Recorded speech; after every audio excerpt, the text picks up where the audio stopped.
I figured it was a good opportunity to show you guys my other build that I'm working on, just directly adjacent to the 911 restoration. I haven't showed you guys this car yet, and I figured while I am in between assembling the 911 motor and waiting on a few things, I could do so. So this is my 1995 Nissan 240Sx. I picked this car up from down south. I wasn't necessarily looking for one, but this popped up in like the comment section of somebody else's post and something completely irrelevant. I wasn't looking for a car really, but it was rust free. It was cheap. I think it paid maybe like, I don't know what it was, 900 bucks for the roller. It didn't have much on it. Didn't have a motor or trans or anything, but it was rust free.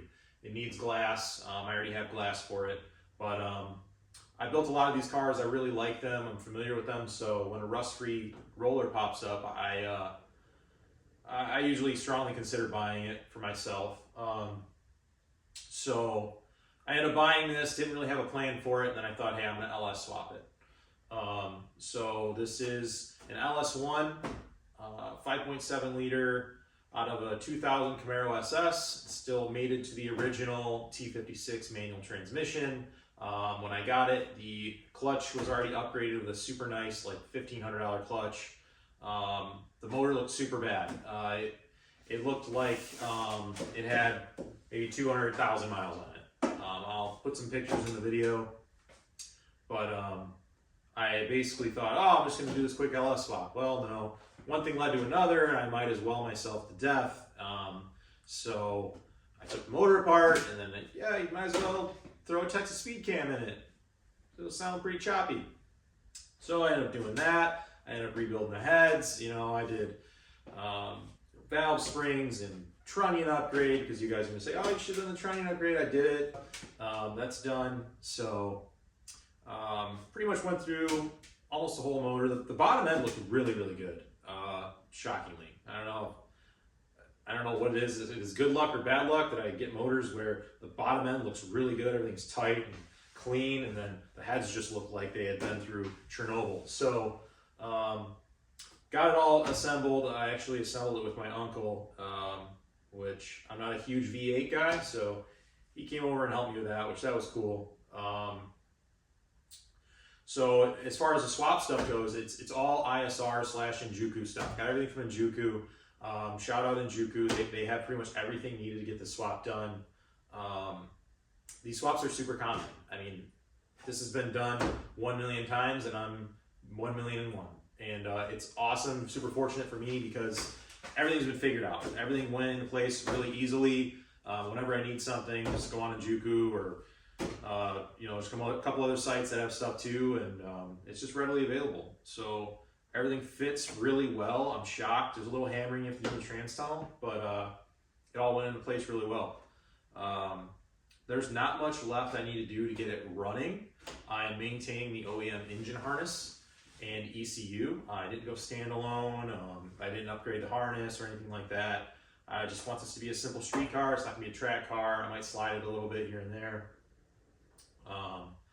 So I ended up, you know, I'll show you in a couple other videos that I had already recorded prior to this, but the original harness comes with a few connectors. Most people, when they do these LS swaps, they'll put everything back in, these big fuse boxes and stuff from the trucks or the cars, and I just didn't want to do that. So I ended up taking a few of the connectors that are referred to as the C101, the 105, and the C100. I snipped those off with a long tail, and then I just looked at schematics for a long time. So I believe I have it figured out. I just, you know, very crudely wired up a little fuse box to supply power to the 8 or so wires that should run the car, I believe.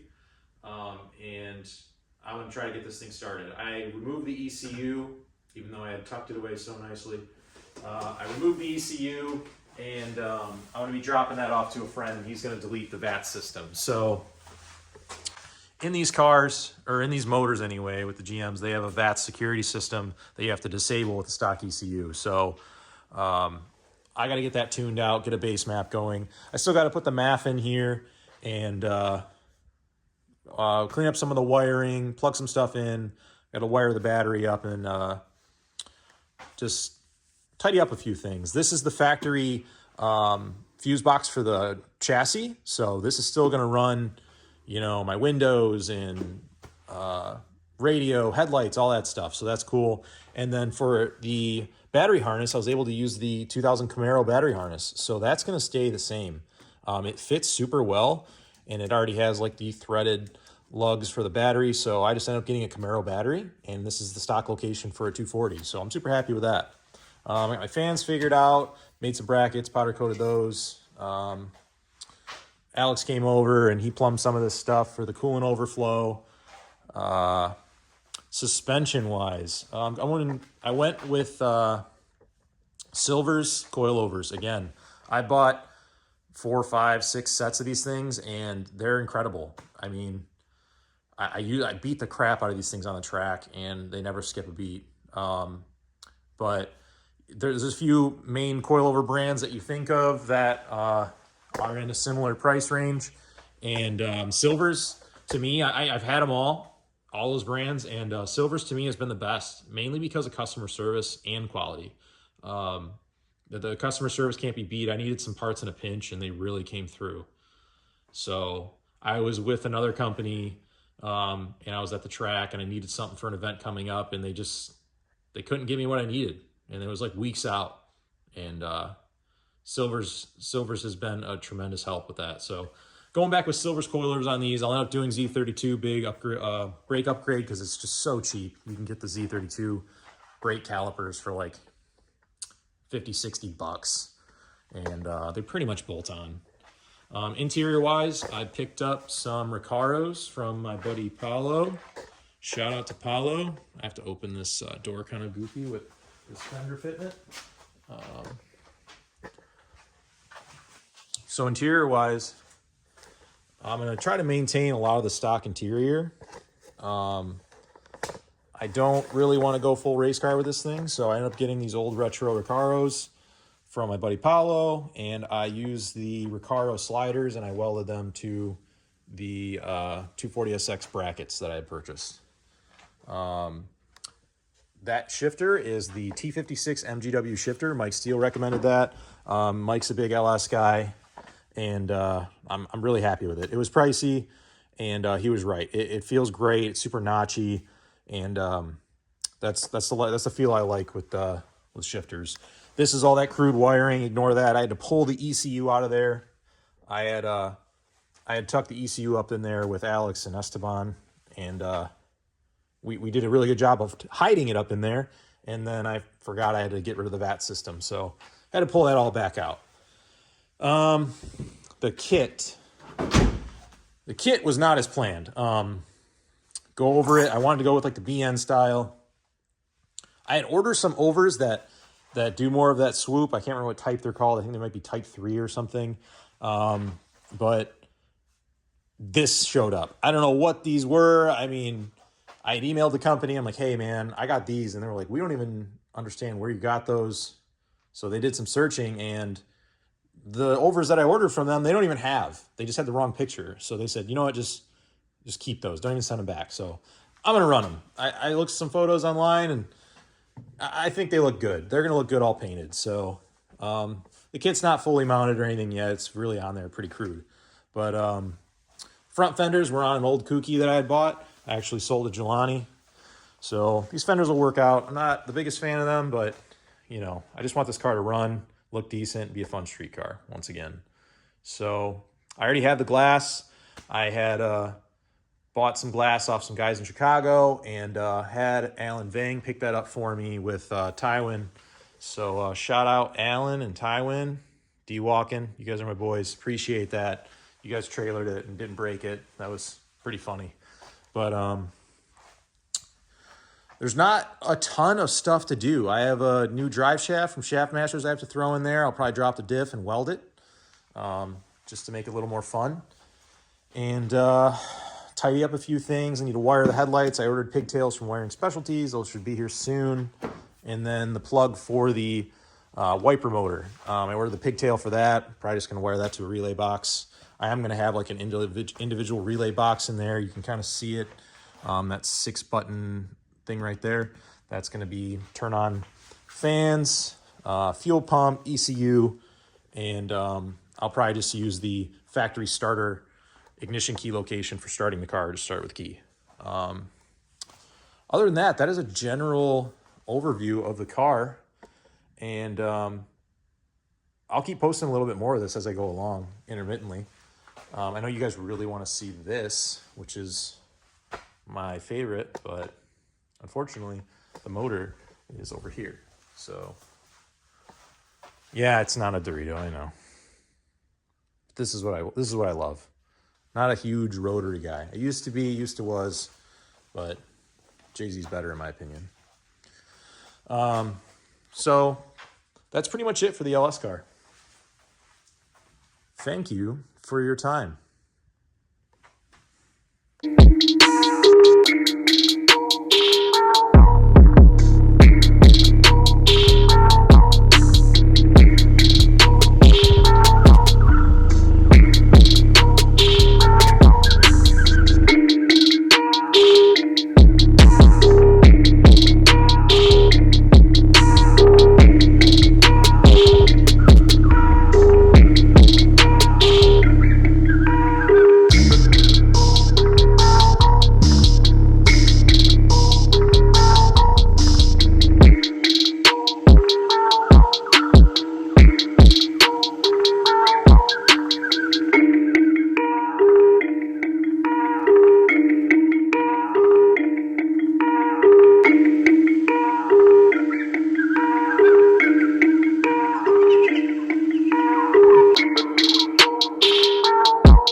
So basically we are trying to place the ECU in a reasonable location. With the stock harness, it ends up in this region. So we cut out the AC lines since this won't have air conditioning, against Esteban's best wishes. We don't have that kind of stuff. We have windows. So we're gonna slip the ECU connectors through there, and Esteban's gonna design a little grommet plate, and we'll 3D print that and tuck the ECU in there. The problem is the AC setup, the blower motor, blower box, and all that is directly behind that grommet. So Alexander here is ripping out all the rat's nests and acorns out of the AC box / blower box, and we're gonna try to tuck this LS1 ECU around here, maybe inside of it, and blower air may pass over it, which will cool the ECU. And then if the heater core ever fails, it'll just saturate it and cool it, and then we will be in for an awesome adventure. But it should be fun. So the wires will feed in through those 2 AC holes on the firewall into here, and then we'll have to plug them into this somehow. But the ECU won't be in the engine bay, which is huge. Huge. Good. All right, this thing's mostly wired. Alex crawled in there on top of the rat feces. And the ECU is tucked inside of that blower box, and it's gutted, and the blower still works. So I just have to provide power to these 3 plugs, I think. Not sure. Yep.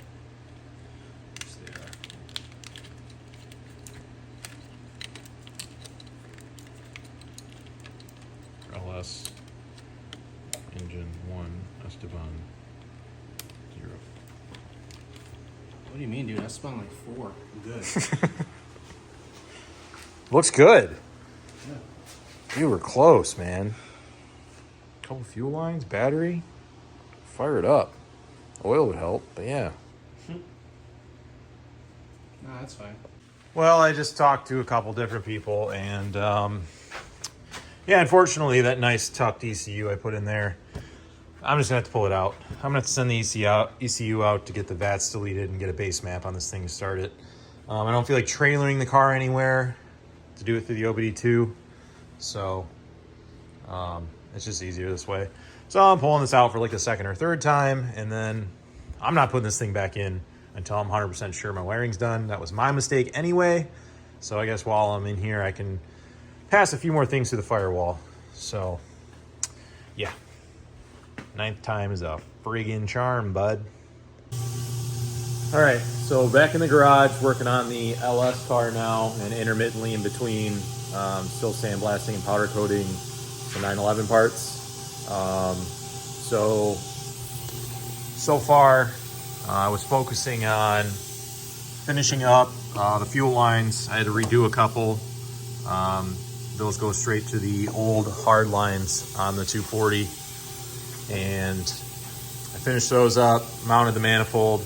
I ended up having one of the threads on the header bolts on the heads was not great, so I had to tap one of those, just run a tap through it and clean it up. So that took a little bit of time.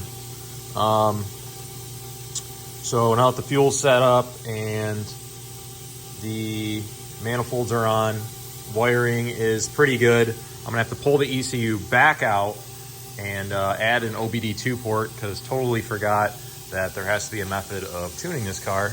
And yeah, I don't have an OBD2 port, so I'm gonna have to splice one into the ECU side after we just tuck the ECU in there all pretty. So got to pull that back apart.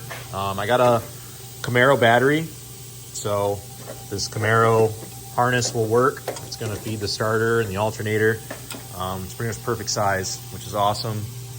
I need to do the oiling next, so doing this swap, you have to get a new oil pan, which is what I did.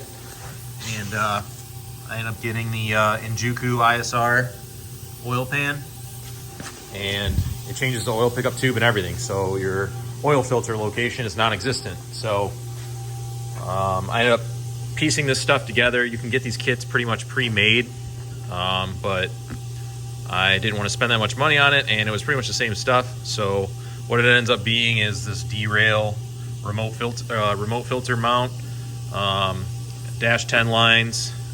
This is the mount here. You bolt this onto your frame or somewhere on the block if you can, and then I'm gonna have to make some custom lines. And then this is the filter that it doesn't come with it, you just have to figure it out basically, but this is the one that works. So the dash 10 lines are going to get ran under the pan here.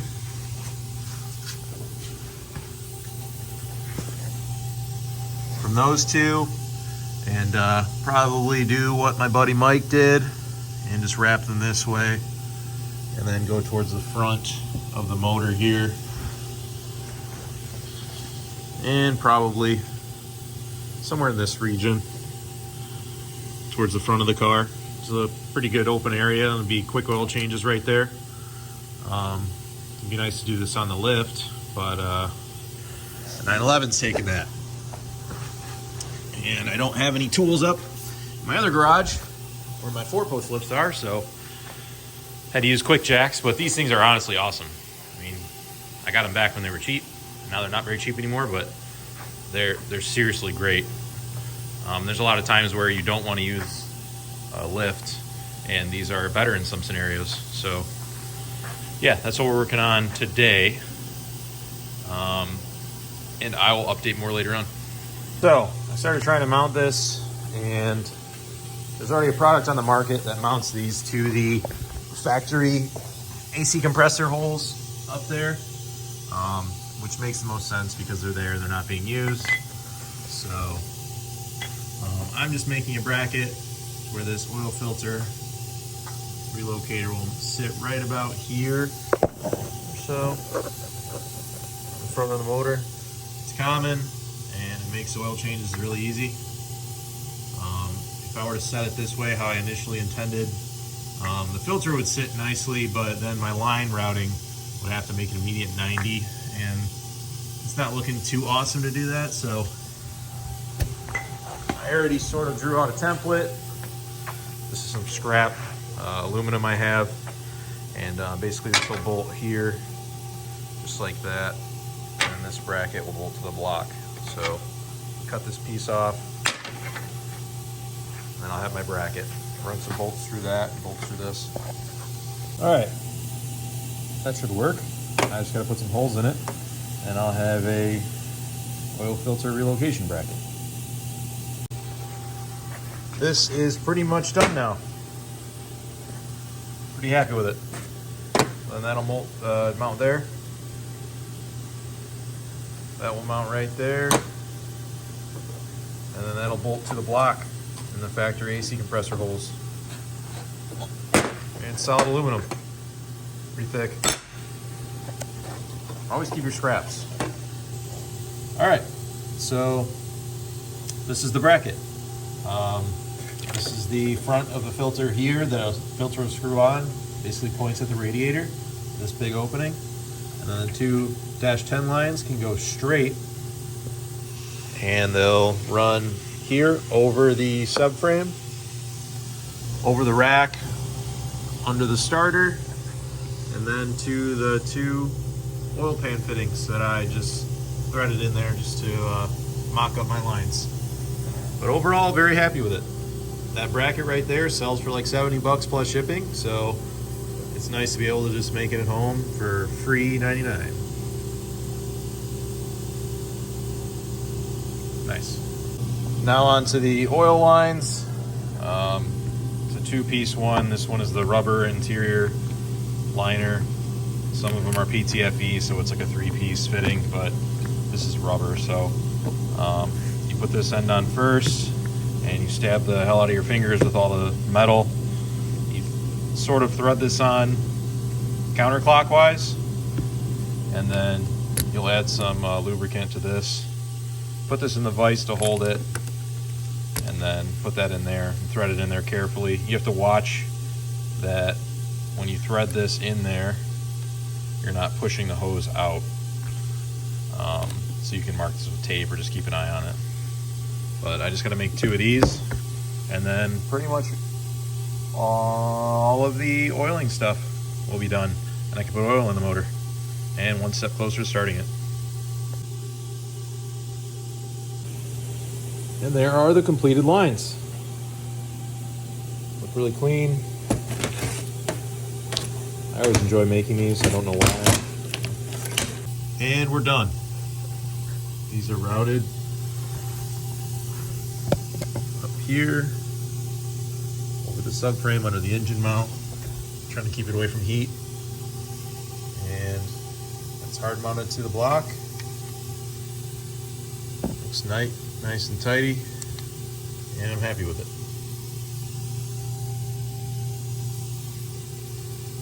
Would have been a lot easier on the hoist, but it is what it is. And up top, look at that. Love it. Convenient. Put some oil on your seal. I like this location. Quite convenient. Obviously there'll be more in the way later, but you can go underneath. Torque spec on oil filters is hand tight. I don't care what you've been told, what information you've been given, what a book says. Hand tight's enough. Don't put more than that, or I hate you. It won't leak. It won't leak. It will not leak. Hand tight. Back in the garage, and we needed a grommet or plate cover for where the harness is going through the firewall, and Esteban 3D printed this little plate cover here, and he's trying to slip it in behind some hoses and stuff, and it's not working too great. Yeah, I need to make it bigger. I don't know how it got so small. That's what she did.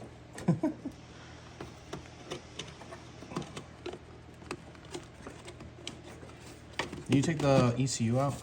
I didn't take it out yet, no. Oh. Here, put them together. So basically those would bolt into those factory threaded holes and just cover that harness area. All right, now I just took the ECU back apart and took it out of this box that we neatly tucked it into. And we have to push the harness back out because I forgot to splice in an OBD2 connector. And Esteban wants to check his little 3D printed plate thing. So this is fun. I love being under here. Car yoga is my favorite. So I have to push these back out, which fits super well. No issue. Good times. All right, back up top. It ends up being the blue connector of the ECU plugs. It calls for pin 58 for the signal, which these are labeled, so it says it's dark green, which ends up being right there. And then the orange is battery positive. So I need to splice into those two, into this 4-wire OBD2, probably extend it a little bit, and then mount it under the passenger area somewhere by the glove box and be easily accessible. So I got the green spliced in to the signal and the orange spliced into the 12-volt positive. And I'm basically just making an extension for each one, and then I'll connect it to the OBD2. So we ran the ECU signal and 12-volt power out from under the dash, and then installed a grommet in the back of the glove box.